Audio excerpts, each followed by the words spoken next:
Hello viewers, আসসালামু আলাইকুম। চলে আসলাম আরও একটি নতুন রেসিপি নিয়ে।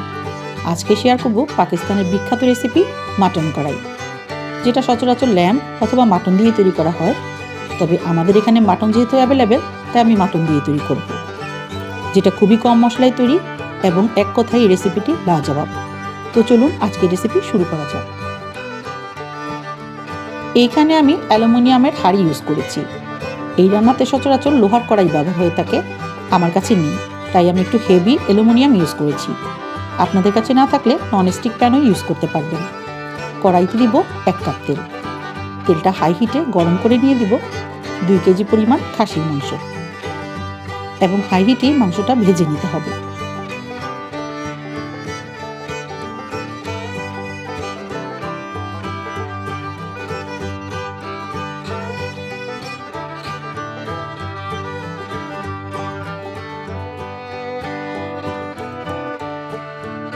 প্রায় 15 মিনিট ভেজে নেওয়ার পর দেখুন এর মধ্যে খুব সুন্দর একটা ব্রাউনিশ কালার চলে এসেছে।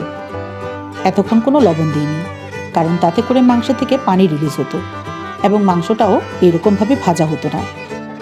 এই পর্যায়ে দিব 1.5 চা চামচ লবণ এবং 3 টেবিল চামচ আদা রসুন বাটা। এখন আরও কিছুক্ষণ ভেজে নিতে হবে।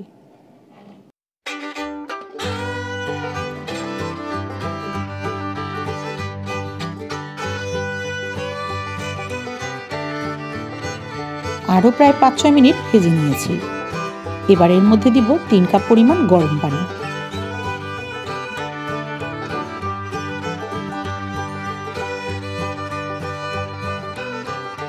নেড়েচেড়ে মিশিয়ে নিয়ে ঢাকনা দিয়ে মিডিয়াম হিটে রান্না করব 40 থেকে 45 মিনিট, যাতে মাংসটা 80 to 85% সেদ্ধ হয়ে যায়।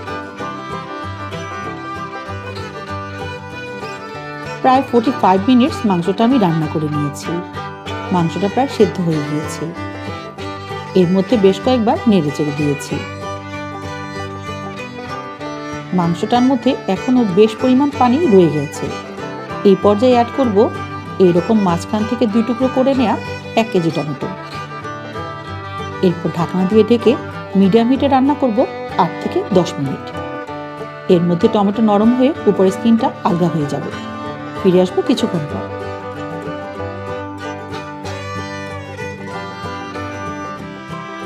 প্রায় 10 মিনিট পর দেখুন টমেটোগুলো নরম হয়ে গিয়েছে এবং এর স্কিনগুলো আলগা হয়ে গিয়েছে।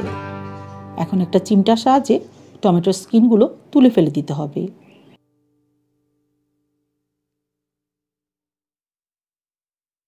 টমেটো থেকে যথেষ্ট পরিমাণে পানি রিলিজ হয়েছে। এখন একটা খুন্তির সাহায্যে টমেটোগুলো যতটা সম্ভব ম্যাশ করে নিতে হবে, আর বাকিগুলো রান্না করতে করতে এমনিতেই গলে যাবে। এখন হাই হিটে আরো 10 মিনিট রান্না করে নেব।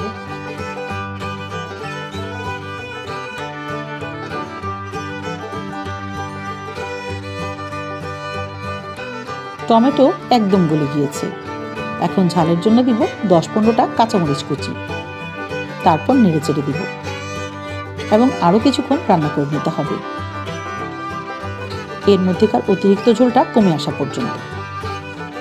আরও প্রায় 20 মিনিট মতো হাই হিটে রান্না করে নিয়েছি। রান্নাটা প্রায় শেষ পর্যায়ে চলে এসেছে।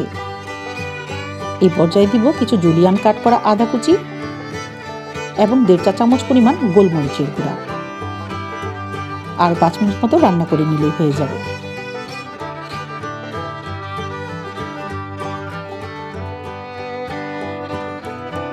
রান্নাটা শেষ হয়ে গিয়েছে। এক্সট্রা যে পানিটা ছিল সেটাও ঘন ঝোলে পরিণত হয়েছে। মাটন কড়াইয়ের স্পেশালিটি হচ্ছে এর মধ্যে খুবই কম মশলা ইউজ করে বানানো হয়,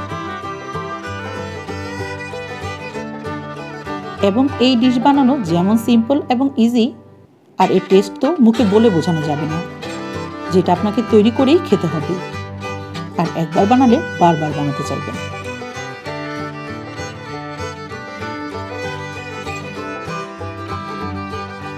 আমার আজকের রেসিপিটি কেমন লাগলো তা আপনারা কমেন্ট বক্সে অবশ্যই জানিয়ে যাবেন। ভালো লাগলে ভিডিওটি লাইক করে দিবেন আর সাবস্ক্রাইব করে বেল আইকনটি প্রেস করে দিবেন আমার পরবর্তী ভিডিওগুলোর আপডেট নিয়মিত পাওয়ার জন্য। আল্লাহ হাফেজ।